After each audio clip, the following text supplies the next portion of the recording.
Mari kita baca 2 Timotius pasal 3 ayat yang pertama. 2 Timotius pasal 3 ayat 1. 2 Timotius 3 ayat 1, ketahuilah bahwa pada hari-hari terakhir akan datang masa yang sukar. Dengan satu kalimat ini, firman Tuhan mengajarkan kepada kita pandangan yang realistis tentang hidup ini. Realistis tapi alkitabiah. Hidup ini sukar. Nah, semua kita manusia itu mendambakan suatu masa depan yang gemilang. Di satu tempat yang super indah, di mana hidup di sana sangat amat aman dan sangat amat nyaman. Ya.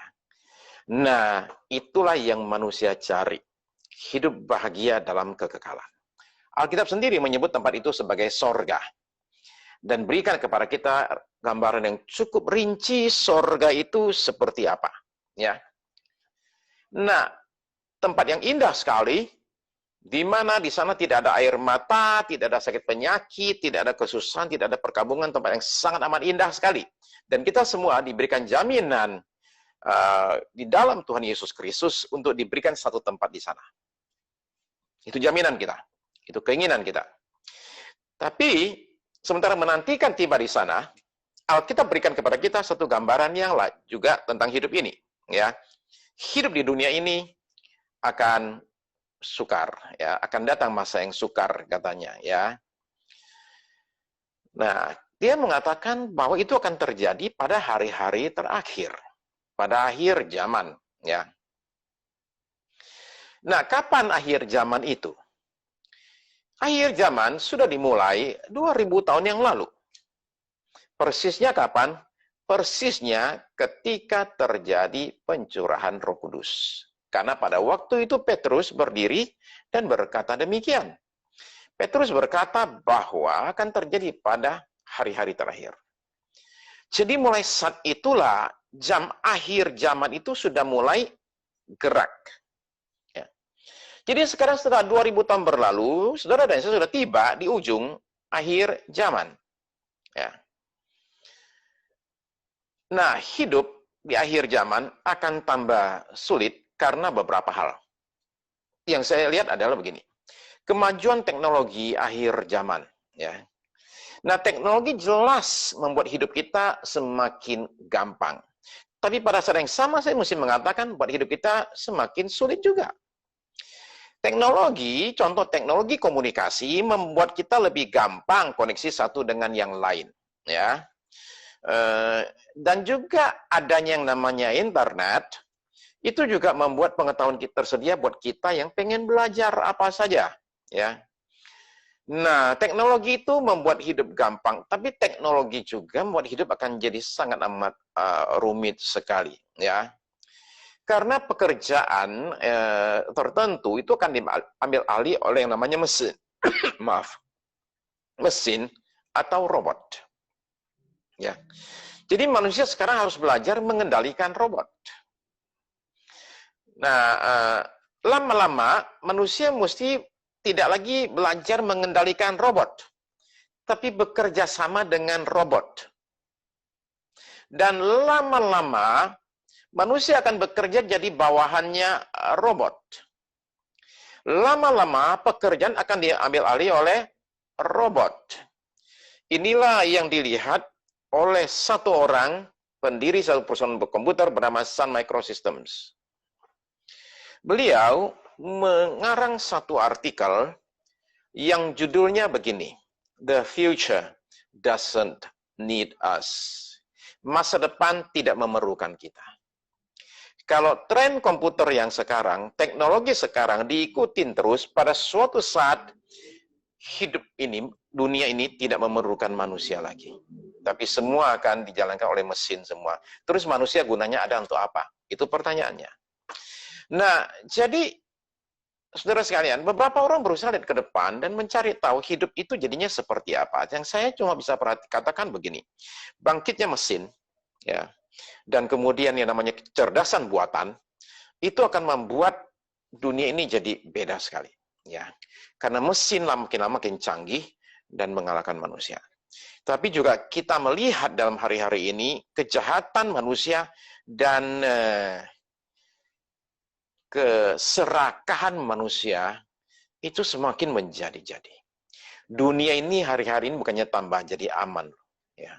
Dengan apa yang terjadi di dunia ini, kemudian saling tuduh antar negara-negara di dunia, saling ancam yang terjadi, kita bisa melihat hari-hari ke depan ini akan tambah tegang, saudara-saudara sekalian. Manusia sudah jatuh ke dalam dosa. Ya. Dan bersama dengan dosa muncul dalam hidup manusia, muncullah juga masalah dalam hidup manusia. Menurut Kejadian, itu masalah muncul dari contoh pertengkaran suami istri, sampai putusnya hubungan dengan Allah, sampai kepada namanya penyakit, kesusahan mencari nafkah, dan akhirnya kematian. Ya. Nah memang ketika kita datang kepada Yesus, kuasa dosa itu dipatahkan, dosa kita diampuni oleh Tuhan. Kita menjadi ciptaan yang baru. Tapi ketika kita dalam status ciptaan yang baru, kita perlu perhatikan juga bahwa satu, kita ini masih hidup dalam daging yang rentan terhadap dosa. Itu yang pertama, kita masih hidup dengan daging yang sama sebelum kita bertobat, yang rentan dengan dosa.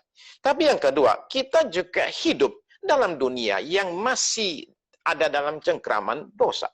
Ya. Nah, jadi saya kasih contoh pengaruh kejatuhan ke dalam dosa itu adalah keserakahan, iri hati, ya, kemudian alam berubah, gempa bumi, kemudian kerusakan lingkungan, ya. Nah, lalu kemudian saudara, saya mesti perhitungkan bahwa hidup tanpa sukar tidak hanya semata-mata karena manusia sudah jatuh dalam dosa, karena kemajuan teknologi, tapi juga ada unsur peperangan rohani. Nah, ini aspek yang tidak kelihatan perlu kita perhatikan karena setan itu bekerja keras, membuat sebanyak mungkin orang masuk jadi teman dia di neraka itu. Ya. Dia berusaha menggagalkan rencana Allah atas muka bumi ini melalui keluarga. Dia berusaha hancurkan keluarga demi keluarga, dia berusaha hancurkan pelayanan dan para hamba-hamba Tuhan.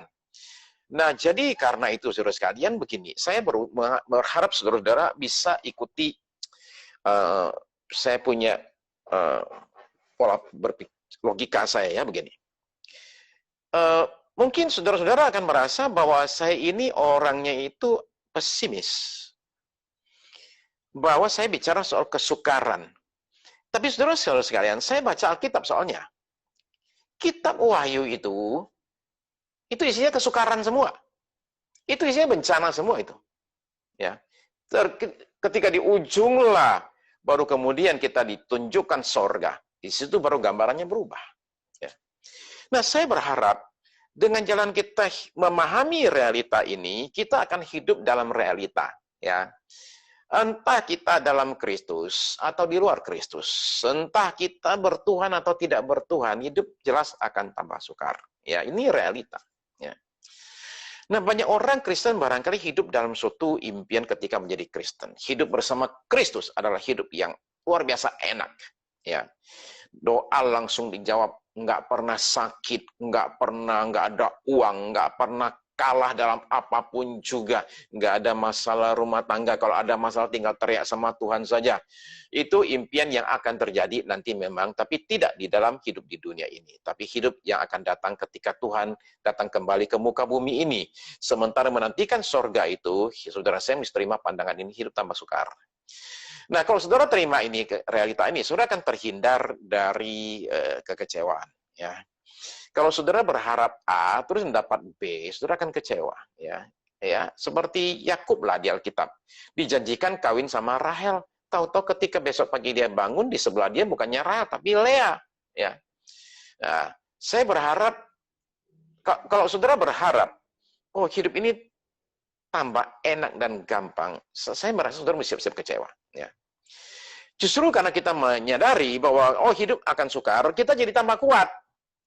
Karena ketika kita sadar hidup ini akan sukar, kita akan mempersiapkan diri kita. Kita akan persiapkan anak-anak kita, supaya anak-anak kita itu juga memiliki kekuatan untuk menghadapi kesukaran hidup ini. Ya, hidup ini, saudara-saudara perhatikan ya, ada ayat di 1 Korintus 1 ayat 20. 1 Korintus 1 ayat 20, saya bacakan versi BIMK, Bahasa Indonesia Masa Kini, BIMK. Kalau saudara mau versi BIMK itu tinggal download aja ya. Di aplikasi yang namanya YouVersion itu ada Alkitab versi BIMK. Nah, saya bacakan ya. Dan sebentar lagi kelihatannya tidak lama lagi, mudah-mudahan nggak lama lagi akan terbitkan Alkitab versi BIMK, Bahasa Indonesia Masa Kini. Oke, saya bacakan 1 Korintus 1 ayat 20. Nah, apa gunanya orang-orang arif itu? Apa gunanya mereka yang berilmu? Apa gunanya ahli-ahli pikir dunia ini? Allah sudah menunjukkan bahwa kebijaksanaan dunia ini adalah omong kosong belaka. Saudara perhatikan bahwa dunia ini penuh dengan orang bingung hari-hari ini. Para pengusaha bingung, para pekerja bingung, para politisi bingung, ibu rumah tangga bingung, orang tua bingung, kebingungan dan kegamangan menjadi ciri khas pada hari-hari ini, ya, saudara sekalian. Apalagi sehubungan dengan perubahan besar yang terjadi karena yang namanya COVID ini. Membawa perubahan besarnya bukan main, yang membuat orang itu nggak tahu dia mesti bagaimana. Ketika dalam kebingungan ini, apa yang harus kita perbuat? Saudara-saudara, saya mengusulkan ada 5 hal yang bisa kita lakukan ya. Ada 5 step untuk kita keluar dari kebingungan kita. Karena kebingungan sekarang ini rasanya seperti labirin. Orang jadi bingung mesti gimana. Oke, saya usulkan 5 step. Oke. Step 1. Kita perlu punya petunjuk. Ya. Kita perlu punya petunjuk. Kita mesti gerak kemana nih? Nah, saudara baca Yesaya 30, ayat 20 sampai 21. Yesaya 30, ayat 20 sampai 21. Dan walaupun Tuhan memberi kamu roti dan air serba sedikit, namun pengajarmu tidak akan menyembunyikan diri lagi, tetapi matamu akan terus melihat dia. Ayat 21. Dan telingamu akan mendengar perkataan ini dari belakangmu. Inilah jalan, berjalanlah mengikutinya. Entah kamu menganan atau mengiri. Jadi, menurut Yesaya, kita akan dapat petunjuk. Ya. Yaitu ada suara yang ngomong sama kita, kamu mesti maju, mesti kanan, mesti kiri. Hari-hari ini, kita perlu yang demikian. Untuk kasih tahu sama kita, gini loh cara ngelangkahnya. Ya. Cuman tentu masalahnya adalah, apakah kita terbiasa dengan suara itu? Sehingga kita bisa yakin ini jalan Tuhan. Nah, untuk itu menurut saya diperlukan sesuatu sikap hati, yaitu begini, saudara sekalian. Beberapa orang itu cari petunjuk Tuhan, itu hanya pengen tahu, sekedar pengen tahu, kira-kira apa pendapat Tuhan ya? Kayak nanya sama teman-temannya, menurut lu gimana? Menurut lu gimana? Tuhan, menurut Tuhan gimana? Kadang-kadang kita bertanya itu bukan karena kita pengen taat, bukan. Kita nanya itu hanya karena semata-mata saya pengen tahu apa pendapat kamu. Nah, sama Tuhan nggak bisa demikian. Ketika saudara datang kepada Tuhan, saudara datang dengan satu sikap yang simpel sekali. Saya pengen dengar suara Tuhan untuk saya melakukan suara Tuhan. Lain dari itu, keliru. Suatu hari saya dalam suatu kebingungan besar sekali menyangkut masa depan saya. Ya. Saya mesti ambil satu keputusan yang akan menentukan sekali pelayanan saya, akan menentukan sekali keluarga saya, banyak sekali lah ya. Nah, saya berdoa, saya minta petunjuk Tuhan. Berminggu-minggu. Kira-kira 2 bulan. Kemudian saya pergi ke Israel. Di Israel pada waktu itu kami dibawa ke Taman Getsemani. Nah, kalau saudara pernah ke Israel, saudara tahu kalau saudara ke Taman Getsemani, saudara akan dibawa ke gereja segala bangsa, Church for All Nations. Ya, di sana ada taman kan. Jadi saudara masuk ke situ, kemudian saudara doa di situ. Tapi pada hari itu kami dibawa bukan ke situ. Kami dibawa ke seberang jalan kecil itu, sampingnya gereja itu, ada satu taman yang isinya pohon zaitun semua. Nah, pohon itu ketutup, dikunci selama ini, ya. Tapi kami ada koneksi bisa buka gembok tersebut. Gemboknya itu kuncinya adalah dolar.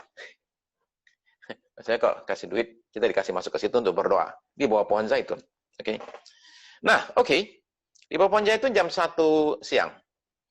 Dan kemudian peserta 65 orang, 65. Itu dibagi suruh doa di bawah pohon. Wih, asik banget tuh. Doa di bawah pohon zaitun di Taman Getsemani, bayangkan aja, semua pada kusuknya bukan main, semua udah pada di situ dah, aduh mantap sekali berdoa di bawah pohon zaitun di Taman Getsemani, mantap. Masalahnya saya bagi orang ke pohon-pohon, nggak ke bagian pohon, oke? Pohonnya nggak sampai 65 soalnya. Lalu kemudian saya suruh orang ke pojok, ini semua pojok diambil, saya nggak ke bagian pohon, nggak ke bagian pojok.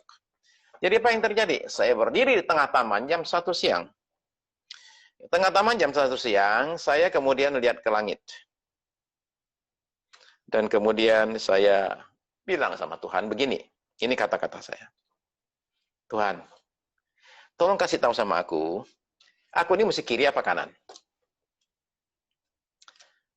Kasih tahu aja, kiri apa kanan, dan aku janji aku akan nurut, entah kiri, entah kanan. Pokoknya kalau Tuhan bilang kanan, aku kanan, kiri, aku kiri. Pokoknya aku nggak akan hitung untung rugi lah. Asal Tuhan bilang kanan, aku kanan, asal kiri aku. Sekalipun itu merugikan aku. Nah, saya ngomong demikian ya. Terus saya ngomong begini. Dan berikanlah aku telinga yang cukup peka untuk mendengar. Nah, saudara-saudara bisa bayangkan nggak betapa kagetnya saya? Saudara mesti tahu begini.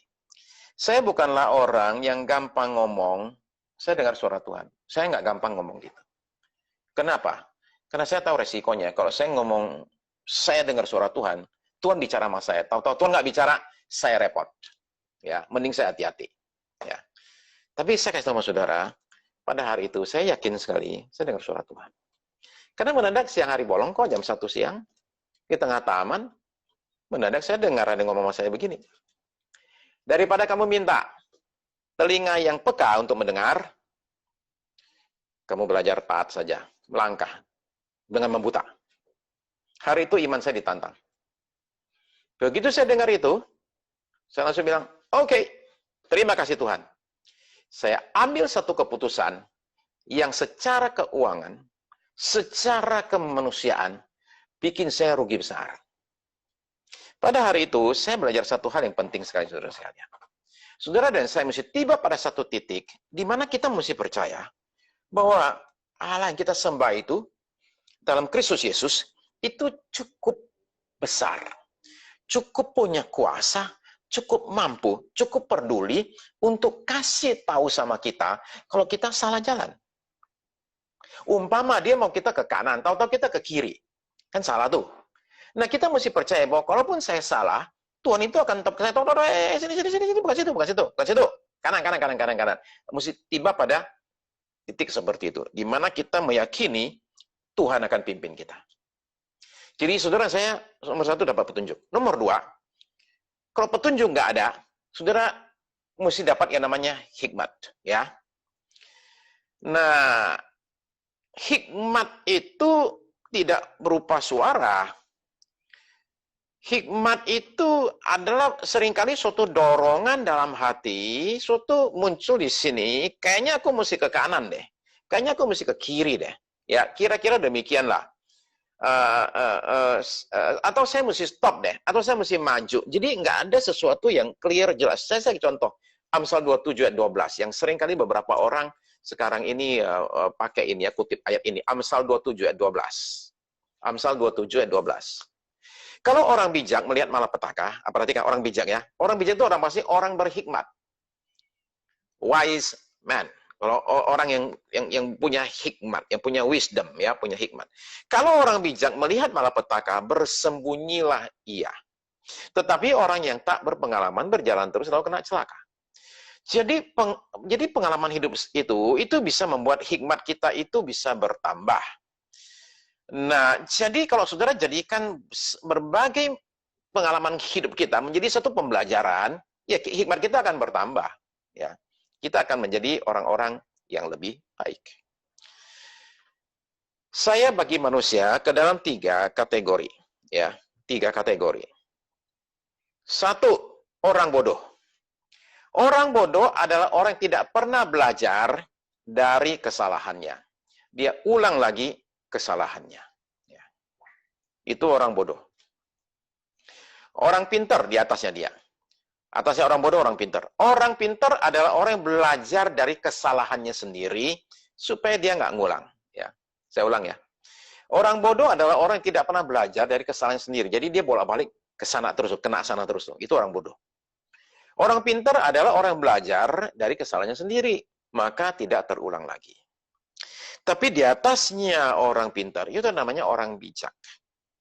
Orang bijak itu adalah orang yang bukan belajar dari kesalahan diri sendiri, tapi dia belajar dari kesalahan orang lain. Orang lain salah, dia lihat, dia bilang, oh kalau gitu saya tahu, saya nggak boleh begitu. Jadi mari kita semua jadi orang bijak, saudara-saudara sekalian. Ya, orang yang punya hikmat dalam hidup kita. Oke, jadi saudara-saudara, dalam keadaan yang dunia serba kebingungan, kita baru punya petunjuk. Kalau nggak ada petunjuk, minimal kita mesti punya hikmat. Ya. Kalau kita nggak punya itu, saudara sekalian, kita perlu intervensi dari Tuhan. Intervensi campur tangan dari Tuhan. Ya. Yang dimana, saudara sekalian, tadi saya katakan itu iman kita itu mesti percaya bahwa akan terjadi intervensi dari Tuhan. Nah, intervensi dari Tuhan itu seringkali berupa hal yang seolah-olah biasa. Sehingga orang mungkin tidak merasa ini pertolongan Tuhan. Ya, saya kasih contoh ya, saudara sekalian, soal intervensi ini. Kisah 16 ayat yang ke-6. Kisah 16 ayat yang ke-6. Kisah 16 ayat yang ke-6. Mereka melintasi tanah Frigia dan tanah Galatia. Karena Roh Kudus mencegah mereka untuk memberitakan Injil di Asia. Nah, kita nggak tahu gimana cara Roh Kudus mencegah mereka. Oke? Tapi yang jelas mereka mau ke kanan, disuruh, stop, nggak, kiri. Ya, kira-kira begitulah. Karena kalau dari Yerusalem naik ke atas, Asia itu sebelah kanan. Ya, dia mau kanan, nggak dikasih, nggak boleh. Ayat 7. Dan setibanya di Misia, mereka mencoba masuk daerah Bitinia. Tetapi Roh Yesus tidak mengizinkan mereka. Sekarang mereka mau naik. Nggak boleh juga. Kanan nggak boleh. Ke atas nggak boleh. Berarti bolehnya kemana nih? Kan dia dari bawah. Nggak boleh kembali ke bawah dong. Jadi hanya bisa ke kiri. Yaitu ke Eropa. Ayat 8. Setelah melintasi Misia, mereka sampai di Troas. Pada malam harinya tampaklah oleh Paulus suatu penglihatan. Ada seorang Makedonia berdiri di situ dan berseru kepadanya, menyeberanglah kemari dan tolonglah kami. Setelah Paulus melihat penglihatan itu, segeralah kami mencari kesempatan untuk berangkat ke Makedonia, karena dari penglihatan itu kami menarik kesimpulan bahwa Allah telah memanggil kami untuk memberitakan Injil kepada orang-orang di sana. Jadi rupanya di awal ketika dia hadang Roh Kudus itu mau ke Asia nggak boleh, mau ke Bitinia nggak boleh, mereka masih belum tahu. Masih belum yakin. Baru setelah mimpi pada malam itu, maka kesimpulan. Dari penglihatan itu kami menarik kesimpulan. Jadi rupanya di awal belum tahu. Nah, itu contoh intervensi dari Tuhan membuat arah kita itu bisa berubah. Ya, kira-kira 3-4 tahun lalu, ya 3 atau 4 tahun lalu ya, saya ini sama istri saya pergi ke Hong Kong. Kami ke Hong Kong nggak lama. Hanya pengen datang untuk satu meeting saja. Satu meeting, satu appointment, yang akan mengubahkan arah perjalanan saya. Jadi kami tiba di Hong Kong, kemudian ketemu dengan orangnya, nah kami bicara tentang arah pelayanan saya ke depannya, di mana saya ada suatu tawaran untuk saya itu mengepalai satu pelayanan internasional di Indonesia, di mana ya saya bicara tentang berbagai hal, termasuk berapa perkiraan saya bisa terima penghasilan dari pelayanan tersebut dan lain sebagainya. Oke. Jadi kami pulang dari Hong Kong dengan suatu keputusan, oke lah, mungkin ini yang bisa kita lakukan lah ya. Akses internasional terbuka, bisa bicara di mana-mana, bisa sekolah lagi, dikasih sekolah lagi ya, dikasih rumah, dikasih ini semua nyaman lah ya, semua nyaman ya. Pokoknya ini sesuatu yang sangat menarik sekali ya, secara manusiawi. Ya, tapi somehow itu nggak jadi, saudara sekalian. Nggak jadi. Kenapa nggak jadi? Saya cuma bisa bilang, intervensi dari Tuhan. Yang menaruh dalam hati saya pikir, ya enggak. Itu. Akhirnya nggak jadi. Ya, kira-kira gitulah, saudara sekalian. Ya, hampir udah belok, nggak jadi belok. Ya. Oke, sekarang nomor 4. Kita perlu petunjuk, atau hikmat, atau intervensi. Sekarang berikutnya, kalau itu nggak ada juga, kita perlu mujizat. Kalau petunjuk tidak kita lihat, hikmat tidak kita dapat, intervensi tidak terjadi, maka kita perlu mujizat. Nah, mujizat adalah pernyataan kuasa Allah dengan cara yang ajaib dan seringkali bersifat yaitu mustahil. Dan kita perlukan hal seperti itu. Ketika tahun 2007 saya ada di Papua. Dan waktu itu kami ketinggalan pesawat. Karena ketinggalan pesawat, ya ada waktu kira-kira 7 jam lah. Ya, saya usul kepada hamba Tuhan yang menyertai kami, Pendeta Masyarakat 6. Saya bilang, oke kita mendingan daripada di sini, mending kita cari kamar hotel aja deh. Kami cari kamar hotel untuk bisa baring sebentar ya. Kemudian saya bilang gini sama Pendeta Amos, saya bilang, bisakah Pak Amos tolong doakan saya. Dia berdoa buat saya, saudara sekalian. Dan dalam doanya itu, dia bilang kalau saya balik ke Jakarta, saya akan ketemu dengan satu orang, laki-laki yang punya gedung. Dan laki-laki itu akan menawarkan, gedungnya itu ada yang lantai yang kosong. Nah, orang tersebut akan nyuruh saya pakai lantai kosong itu untuk dipakai buat gereja. Ketika saya ketemu orang itu, dia bilang, nah, itu orang dari Tuhan, kamu ikutin dia. Singkat cerita, saya balik Jakarta, tidak ada apa-apa. Ya. Nggak terjadi apa-apa. Nggak ketemu orang, nggak. Tapi 4-5 bulan kemudian, saya di satu gereja dicari oleh satu orang tua. Ya. Seorang Buddha. Ya, nggak tahu kenapa nyari saya juga bingung. Orang tinggal di Singapura, kadang-kadang ke Jakarta, kemudian dia cari saya. Dan dia datang ke gereja untuk nyari saya. Nggak kenal saya sama sekali. Cuma pengen ketemu sama pendeta namanya Sukirno Taryadi. Terus saudara bayangkan aja. Orang nggak pernah ketemu saya, nggak tahu saya itu seperti apa. Kok bisa-bisanya minta ketemu saya, minta ajudannya itu untuk nyari, akhirnya ketemulah saya sedang khotbah di satu gereja di Duta Merlin. Ya, di situ dia datang dan kemudian minta saya doakan. Ya, sekali lagi beliau orang Buddha ya. Minta tolong didoakan. Setelah itu dia ngajak saya makan. Waktu ngajak makan dia bilang begini, saya punya gedung lantai 8 itu kosong, nggak ada yang pakai sama sekali. Saya mau Anda pakai buat gereja. Itu orang dari Tuhan, saudara sekalian. Ya. Itu adalah contoh suatu mujizat yang terjadi. Saya akan cerita panjang lebar, ceritanya panjang dan lebar sekali soalnya ya. Oke, saya stop di sini aja. Saudara-saudara sekalian, kita ini perlu petunjuk. Kalau enggak kita perlu hikmat, kita perlu intervensi, kita perlu mujizat. Kalau itu semua enggak ada, saudara sekalian, kita perlu satu, kekuatan. Terkadang kita memang mesti melewati lembah pergumulan untuk mencapai puncak keberhasilan. Terkadang kita seperti melewati satu lembah yang tak berujung. Yang kadang kita bertanya, aduh sampai kapan kayak begini. Kita perlu kekuatan untuk bertahan. Kita perlu kekuatan untuk menang.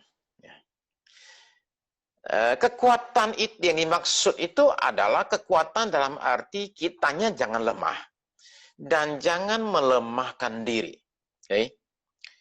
Kekuatan itu adalah di mana kita bangkitkan diri kita, saudara-saudara sekalian. Untuk kita mengatakan saya nggak akan mengasihani diri saya sendiri, saya akan bangkit dan akan berbuat sesuatu. Okay? Itu yang saya maksud. Okay? Nah, tapi saudara akan menemukan di Alkitab bahwa seringkali kekuatan itu mesti muncul dari diri kita sendiri. Dan yang ngomong itu Tuhan. Saya kasih contoh ya. Di Yosua pasal 1. Yosua mesti masuk ke tanah Kanaan. Oke? Dan kemudian di situ saudara perhatikan begini. Di ayat yang ke-9, saya nggak akan baca panjang lebar. Ayat 9 begini. Ayat 9, Yosua pasal 1 ayat 9. Bukankah telah kuperintahkan kepadamu, kuatkan dan teguhkanlah hatimu. Janganlah kecut dan tawar hati. Sebab Tuhan Allahmu menyertai engkau kemanapun engkau pergi. Jadi bukankah telah kukatakan kepadamu, kuatkan dan teguhkanlah hatimu. Jadi Tuhan nggak bilang gini, tenang, saya kuatkan kamu. Enggak, dia bilang, kamu sendiri, kuatkan diri kamu. Jangan kecut, jangan tawar hati. Itu Tuhan yang ngomong. Dia mengatakan, Yosua, kamu tuh jangan lemes. Kamu itu jangan lemah. Kamu tuh jangan kecut. Kamu tuh jangan tawar hati. Kamu tuh mesti kuat, kamu mesti bangkit, teguhkan hatimu, dan maju. Saudara terkasih, saudara saya dalam masa lockdown ini, apa yang saudara lakukan pada masa-masa ini? Saudara saya itu mesti menguatkan diri kita sendiri. Kita ini mesti meneguhkan diri kita, untuk kita jangan kecut, jangan tawar hati, untuk kita boleh maju. Saudara-saudara sekalian, jadikanlah masa lockdown ini menjadi satu masa di mana kita menguatkan diri kita. Satu masa di mana kita perkuat otot rohani kita. Satu masa kita memperkuat jiwa kita, saudara sekalian. Sehingga ketika ini semua sudah berlalu, Kemudian segala sesuatu itu terjadi seperti dulu lagi, normal lagi istilahnya. Saudara dan saya sudah menjadi orang yang berbeda. Sudah menjadi orang yang lebih kuat daripada sebelum lockdown. Jadi mesti ada perbedaan sebelum dan sesudah lockdown. Kita mesti jadi orang-orang yang berbeda karena kita mesti ambil kesempatan ini, seize the moment.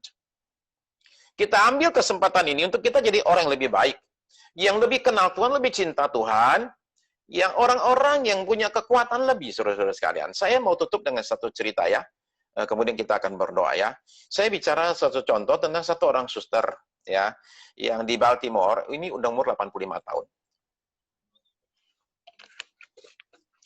Si suster ini, karena sesuatu hal nggak bisa ikut retret teman-temannya. Jadi teman-temannya retret semua tinggal sendirian. Dia naik lift, liftnya itu rusak. Jadi si suster tua ini itu kejebak di dalam lift tersebut selama 4 malam. Ya. 4 malam sendirian, ingat ya, tanpa lampu ya, geyap guyita. Geyap guyita. Ada bawa handphone, sinyal nggak ada. Mau bilang apa? Ya. Nah, untung puji Tuhan, pada saat itu dia bawa satu jerikan air plus satu pak seledri, ya. Mungkin masih ada itu apa permen batuk. Jadi dia bertahan dengan minum air itu sama ngunyah seledri itu. Tapi ketika dia akhirnya ketahuan, bahwa lagi kejebak di situ, dia kan diinterview oleh CNN ya. Jadi CNN sampai interview si suster ini. Dia bilang begini, saudara perhatikan ya. Kalau saudara kejebak di dalam lift 4 hari 4 malam tanpa lampu, tanpa listrik, geyap guyita itu, saudara-saudara gimana pengalamannya? Dia bilang begini, yang terjadi pada saya 4 malam itu adalah suatu anugerah. It's a gift. It's really a gift, dia bilang, karena I believe that God's presence was my strength and my joy. Dia bilang karena kehadiran Tuhan di dalam lift tersebut, itu adalah kekuatan saya dan sukacita saya. I felt God's presence almost immediately. Saya merasakan kehadiran Tuhan langsung loh, hampir seketika langsung. Ketika lampu mati, lift berhenti, saya rasa hadirat Tuhan. I felt like He provided the opportunity for a closer relationship. Saya merasa Tuhan ternyata memberikan saya kesempatan yang indah untuk hubungan yang lebih dekat. Jadi dia cerita, saya mengubahkan lift rusak tersebut menjadi ruang doa. Saudara-saudara sekalian, dia lockdown. Dan dia mengubahkan masa lockdown itu menjadi satu momen untuk berdoa. Saudara-saudara sekalian, sekali lagi, mari kita bangkit ya. Jangan lemes lagi ya. Jangan lemes lagi, jangan lemah lagi. Saudara mesti bangkit. Saudara mesti kuat, bangkitkan dirimu, kuatkan dirimu. Dan ketika kita maju seperti demikian, Tuhan pasti akan tolong kita, saudara-saudara. Saya tahu momen sekarang, momen yang sulit. Momen yang tidak gampang. Ya, tapi mari kita, saudara-saudara sekalian, jadikan momen ini menjadi satu momen untuk kita dekat dengan Tuhan, menjadi lebih baik daripada sebelumnya, sehingga masa ini berlalu, lockdown berakhir, saudara dan saya sudah jadi orang yang beda. Saudara tahu nggak, saya sudah jadi orang berbeda sekali dalam waktu 1,5 bulan ini, saudara sekalian. Ya. Kita mulai tanggal 21 Maret, mulai berdoa. Dan di tengah-tengah doa itu, saudara sekalian, tragedi menghantam hidup saya. Ya. Saudara tahu bahwa saya terima kabar buruk jam 7.35 malam. Jam 8 saya mesti duduk depan kamera, depan handphone, dan menguatkan orang-orang. Saudara pikir itu gampang? Tidak gampang. But somehow, saya lewati masa-masa berat seperti itu, saudara sekalian. Dan saya ajak saudara-saudara untuk tidak jadi lemah. Saudara jadi kuat. Ya, untuk kita meniru Tuhan kita. Tuhan kita itu kuatnya bukan main. Hebat sekali. Ya. Disalib, dia tetap bisa lakukan apa yang perlu dia perbuat. Dihukum mati, dikubur, dia bangkit lagi loh, saudara-saudara sekalian. Kita ini punya Tuhan yang kayak gitu loh. Tuhan ya sama sekali nggak pernah kalah. Nggak pernah menyerah, saudara sekalian. Sampai dikubur sekalipun dia mengalahkan maut. Kita punya Tuhan seperti itu. Kita mesti kuat. Kita harus kuat. Kita mesti kuat. Kita nggak ada alasan lemah, saudara sekalian. Ya, saudara, saya mesti kuat. Mesti kuat. Mesti kuat. Dan mesti jadi pemenang. Karena Tuhan kita adalah pemenang, saudara sekalian. Oke. Nah, begitulah. Semungut. Mari kita berdoa, saudara sekalian. Ya, waktu kita nggak lama. Ya. Waktu kita nggak lama, saudara sekalian ya. Kita punya waktu kira-kira 5 menit untuk kita berdoa ya. Oke. Baik, saudara sekalian, mari kita berdoa. Ya. Oke. Itu ada Ibu Veronica Kolondam. Jadilah bijak di masa sulit. Benar sekali. Ya, jadilah bijak di masa sulit. Baik, saudara sekalian, mari kita berdoa ya. Terima kasih Tuhan Yesus.